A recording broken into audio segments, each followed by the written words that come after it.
You're watching StratNews Global. I'm Amitabh. P.Revi.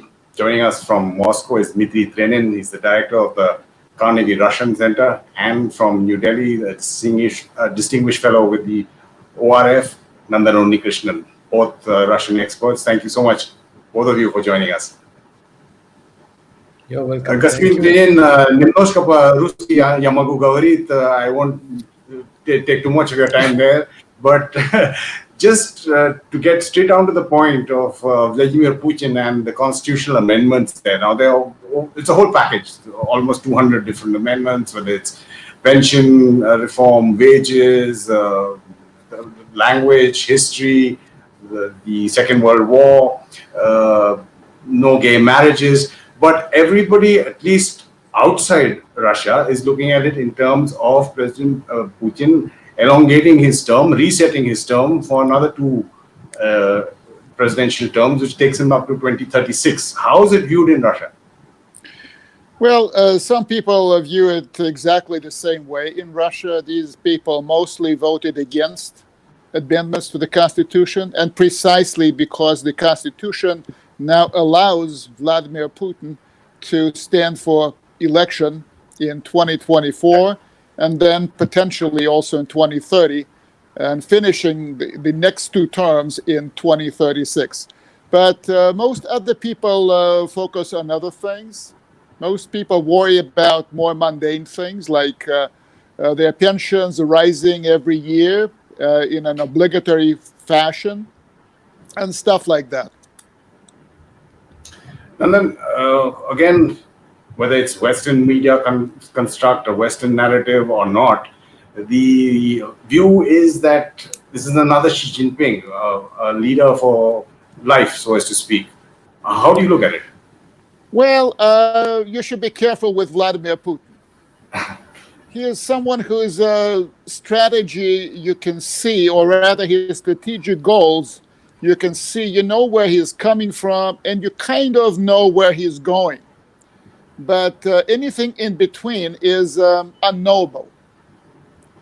And I will explain what the constitutional amendments give Vladimir Putin is not only, and not primarily even, a chance to get re-elected in 2036 and become president for life. He may or may not choose that option. It's an option that he has now. What it definitely makes him is a president that is not a lame duck every day until 2024. He may decide to run, he may decide not to run, but he will never become a lame duck until 2024. And that is something that is, I think, primarily directed, and Putin said it himself, primarily directed at the Russian elite. The elite already start looking around. Who is the next czar? Who is the next boss? How do you position yourself so that you preserve your position or preserve your riches under the new president? And Putin basically is telling them, no, you shouldn't be doing that. I'm your boss, and I will continue to be your boss. And if I want it, I can be your boss until 2036. But the decision is mine.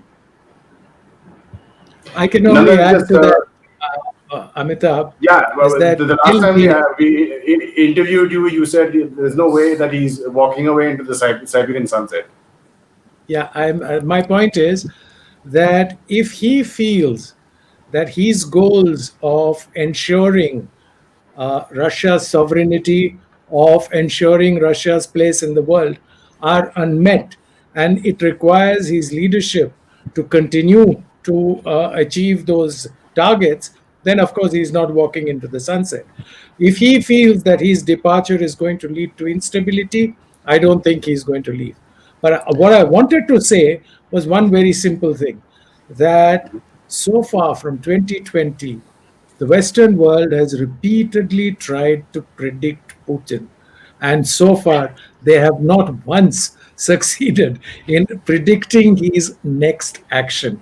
So I think I agree completely with Dmitri that trying to read Putin's mind is exercise in futility. I think you rather have to see the actions and see where Russia is headed, and that will give you a much better picture of what Russia is up to. Trenin, like you said, he's keeping his options open. Nandan Unnikrishnan also pointing out there that if there is instability, he's not going to go. If Russia hasn't achieved its rightful place in the world order, he will not go. That's not going to happen anytime soon, is it? Well, there are other things that he will be watching. He will be very careful in choosing not just his successor as president, but a whole bunch of leaders who will take over from him. Make no mistake, Russia will always be led by a strong president, a strong head of state. That's a cinch. That will continue after Putin and after Putin's successor. But Putin will not be succeeded by another Putin. So basically, what he is busy doing is creating a balance among his potential successors. The successor number one, who will be the new president, the successor number two, who will be the new prime minister, and a number of other successors. So Putin will have to not only divide authority, but to make sure that there is balance that can be sustained over a long period of time, that these guys do not start infighting. The worst thing in Russia, even worse than a foreign invasion, is infighting among the leaders. And that always brought disaster to Russia. Most recently, this Yeltsin versus Gorbachev match. So Putin is someone who is very conscious of Russian history, and he knows that his legacy will be ultimately judged by how he manages his own succession. That is the most important thing for him. His own succession, Nandan Unnikrishnan, but even if he's positioning now, we've seen now the state council, there's a lot of reorganization among state organs as well that's in the process during this constitutional changes. But if you're looking at actually 2036 and a succession plan or president and a prime minister, are people going to wait that long, or is it? I mean, if you're looking at 16 years. I don't know. I cannot look 16 years ahead. I don't have a vision that is that long. But I think I can look to 2024, and that's my horizon right now. And what Putin is trying to do, I think, is dividing responsibility between the government and the Duma on the one hand, and the president and the presidential administration on the other hand. So basically, you have not only two real branches of power in Russia, one being security, foreign affairs, all that traditional presidential stuff, and the other being economy, finance, non-military issues, whatever, social issues. And there needs to be balance between those two principal departments of the government in Russia. And I think that the idea of a state council will be introduced to somehow arbitrate between those two sections, which two institutional departments, which also are led by different sections within the elite. The security guys don't worry that much about the economy. Economists do not care all that much about defense. So you have a normal, let's say, difference in views, in opinions, in worldviews even. And someone has to balance that. Putin, as a person, has been able to do that. He is still able to do that today. But as we discussed, Putin will not be succeeded, at least immediately. He will not be succeeded by another Putin. Putin, when he arrived in 2000 as president, as acting president, did not have the power of a Putin today. So he had to wage many battles and had to win all those many battles against a very long list of very powerful opponents. And it was never clear who was going to win. initially at least. Now he wants to spare his successors that kind of a trial. Waging many battles, Nandan, internally, but just to get your perspective on external battles that President Putin and Russia have been fighting, or alliances, or coming together. Where is Russia, or where does Russia see itself in the current world scenario, Nandan? Well, I think Russia has a very clear understanding that it is a great power, that it has a specific place in the Committee of Nations, and that it wants to sit at the high table when the world is undergoing a change. All parties, whether it is the hegemon or those who were not anywhere near power, everyone is unhappy with the system as it exists. So, whatever emerges, Russia is very clear that it wants to be at the high table that decides that new environment. At the same time, Russia does not want to be caught off guard, and therefore it is going to attempt to build relations with all powers. Unfortunately, currently it is in a state of hostile relationship with the United States, but that is not Russia's doing. I mean, it is the Yeah. United States that has declared that Russia is an adversarial along with China. But as far as Russia is concerned, it is going to do everything to protect its sovereignty, protect its right to independently chart its foreign policy and its place in the world. So I don't think the Russians have any confusion on that. The problem is with a lot of people like me who are experts, so-called experts on Russia. We tend to label the Russians. So first they were junior brothers of the Americans. Now they've suddenly become junior brothers of the Chinese. Although Chinese. both of, although both of those, in my opinion, completely untrue. I don't think the Russians are anywhere near being subservient to the Chinese. They may be respectful, but they are definitely not subservient. But then I should not be speaking about this because the Yeah, man who's done his work on Russia-China relation is Dmitri. exactly. Yeah, Mr. Trenin, I mean, you have strong views on this now, especially in light of what's happening in India, yeah, on the border with the LAC with China. Russia, India, China. How does Russia see itself within that triangle, if I can call it that? Well, I think Russia views both India and China as its major partners, strategic partners. That's the phrase. The relationship with China today is very important. I think it's on the level of the relationship with the United States for very clear reasons. Russia has managed to build a new relationship with China following Gorbachev's trip to Beijing in 1989. And I think this has been the biggest, the greatest, the most valuable achievement of Russian foreign policy in the last 30 years. Just every Russian remembers the bleak 30 years that preceded that trip by Gorbachev that were marked by a confrontation with China. The Soviet Union waged two Cold Wars at the same time, one against the United States and the other one against China. And it was financially devastating. It was a strategic nightmare, and Russia doesn't want to repeat it.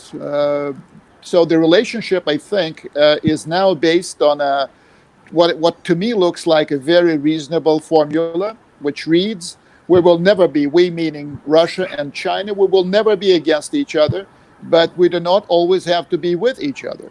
So that marries a reassurance, no stab in the back, with flexibility. You have your friends, we have our friends, you have your interests, we have our interests. When our interests collide or are close to colliding, we can manage them. We've been managing them in Central Asia. Where we disagree, we disagree. China is not happy with Russia selling arms to India. Absolutely not, or Vietnam for that matter. But Russia is, that's Russia's business, and that's This is the business of Russian-Indian relations, and Russia doesn't want China as a third party in that relationship. On the other hand, China does not recognize Crimea as part of Russia. Well, that's fine with the Russians. They really don't care all that much whether China supports that or not, and some other things. So you have a relationship which at this point is pretty balanced, but there may be some signals, and you even start feeling them, that the Chinese may become a little bit more arrogant, and they may try to lean a little bit on their friends. And whenever I have a chance, I always tell my Chinese colleagues that the Sino-Soviet relationship was derailed by Nikita Khrushchev's attempts to bend China to his will. And Mao Zedong, although he knew he would be losing massive Soviet economic assistance, Soviet military assistance, and many other things, he said, "No, I will not accept Moscow as my boss. So, sorry guys, we will be masters of our own destiny." And similarly, Russia, as Nandan very correctly stated, Russia will not be subservient to China, and if Russia has to pay a price for that, it will pay a price for that. Hope not. I hope that the Chinese are smarter. But this most recent incident in the Himalaya is something that raises a number of questions. Certainly, China does not need things like that. That comes at the worst possible moment for China, and you have to be asking questions. Nandan, we've used the word balance a lot in this discussion. How is India in the current scenario now? What's happening with China, and we've seen what's happened with Russia also. There was an RIC virtual meet. The defense minister was there. There was talk about all the defense deals, etc. Yet India is being seen as being pushed into the American alignment, if not camp, because of what's happening with China. And keeping in view how India has dealt with the Soviet Union and now Russia, how does all that balance? Well, India, Amitabh, is in a very difficult situation. India did not start this incident in the Himalayas. In fact, if we go by the sequence of events, India was caught off guard. Now India is sort of trying to get back to status quo ante, and India is in a situation where it needs to find friends to balance China. In the past, our friend was the Soviet Union. I mean, all we have to do is look at 1971 or other situations when there was tension with China. We had the Soviet Union as a balance. Today, India understands that Russia is in a slightly different situation. It may not be able to balance China the way it did in those years, because it has its own interests. It has to protect those interests. So India is looking at closer relationships with other partners, including the United States. It, in my opinion, requires a very deft footwork from India, not to, or rather very deft footwork to continue, in a sense, mirror what the Russians are doing, not become junior partners of any other great power. And so far, we seem to be succeeding. So far, we seem to be charting our own independent course. And I hope we succeed in that. Although, undoubtedly, we definitely need to build stronger relationships with a greater number of the great powers, including the United States. Mr. Trenin, when you were talking about India, China, and Russia, the defense deals with both countries in terms of Beijing and New Delhi, the S-400s, some reports suggesting that after the defense minister visited, considering the situation now, there might be an expediting of delivery of the S-400. With your experience in the military-industrial complex, is that even possible for such a complex system? Well, I think you need to have more experience with hardware than I've had in my lifetime. Okay. But it may not be just hardware. I think that the Russians will be making an important political decision, and I think that the decision will be positive. I think that Russia will not allow anyone to have a veto on its all-important arms relationship with India, because this forms the centerpiece of the at this point of the Indo-Russian partnership. So I think that the Russians would be able to deliver their systems within a relatively short period of time. I don't think that they'll be dragging their feet. As to what the inventory is today, how long it takes to produce this or that, how long it takes to train, which is very important, to train the Indian personnel to use the system. I have no experience with that. I don't know that. But I believe that, when there's a will, there's a way. And I think that the Russians are treating this request by the Indian government very seriously. And it's also a test of the strength of the relationship. And I believe that the Russians would be making the right decision to accede to this urgent demand by India.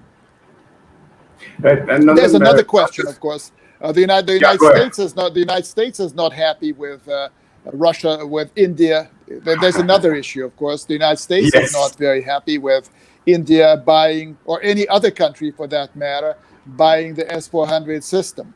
So India would have to somehow deal with that issue, but that's for India to deal with that issue. Russia will have to deal with easier technical issues and other issues. China, as I said, China will not be given a veto as Russia's relations with India are concerned. No veto for China, Nandan, as far as the S-400s. We saw what happened after Rajnath Singh, defense minister's visit there for the parade, whether it's the Sukhoi MKIs or the MiG-29s and the refurbishment of other aircraft, and that's coming at a significant time currently now. The defense aspect of the relationship is extremely important. Undoubtedly, I mean, given the current scenario for India, particularly in its conflict, as it were, with China, the defense relationship with Russia is of utmost importance. And the defense relationship not only with Russia, with other countries too, because unfortunately, India is not yet at a stage where it produces its own weapons. It imports a large amount of its weaponry. So to that extent, the defense relationship with all countries is very important. But what is important in the long term is that today the entire Indo-Russian relationship, one of the main pillars is the defense relationship. So it is important, if we want to develop this to a further level, we need to look at other areas of cooperation. We need to expand our economic cooperation. We need to expand our investment in each other, as it were, and to build closer ties. But yes, the defense relationship, in my opinion, will continue to be an important pillar at this stage. Mr. Trenin, apart from defense cooperation, now when you're talking about economic cooperation between India and Russia, we saw what happened after the EEF, the Vladivostok meet between Prime Minister Modi and President Putin. What's really holding back the two sides? Because we do know that a lot of agreements have been signed. There is so much to be gained from the Russian Far East, which is an area which is even bigger than the size of India. The Indo-Russia economic relationship, unfortunately, is still pretty stagnant, and I understand that efforts are being made, and I think that those efforts are very important, both by the president and the prime minister. And the prime minister's trip to the Eastern Economic Forum in Vladivostok, his speech there, India's willingness to invest in Vladivostok, in Russia at Vladivostok, India's interest in the Arctic, India's interest in oil and gas in Russia. All these things are very promising. And I hope that both sides would be able to explore this still further. But I think we need to expand the basis of the relationship to make it a truly relationship between two nations rather than between two governments. At this point, and since the start of the Indo-Soviet relationship, it's been primarily driven by governments. This is not the way to do that in the 21st century. So IT is one thing, all sorts of research and development projects between Indians and Russians, but particularly IT. What Russia is interested in is technology, and India is a technological powerhouse, and a connection to that powerhouse would serve Russia well. So I think that there needs to be a sustained effort, and I believe that both countries' elites are missing the importance of the other country for their own well-being. I would refer to the Russian elite for sure, but I think that something like that also can be found on the Indian side. For the Russians, the objective would be to put the relationship with India on the same level in terms of intensity, in terms of trade volumes, in terms of investment flows, as the Russian-Chinese relationship is, where the Russian-Chinese relationship is right now. Moreover, that unlike the Russian-Chinese relationship, the relationship with India does not have to carry a lot of historical baggage.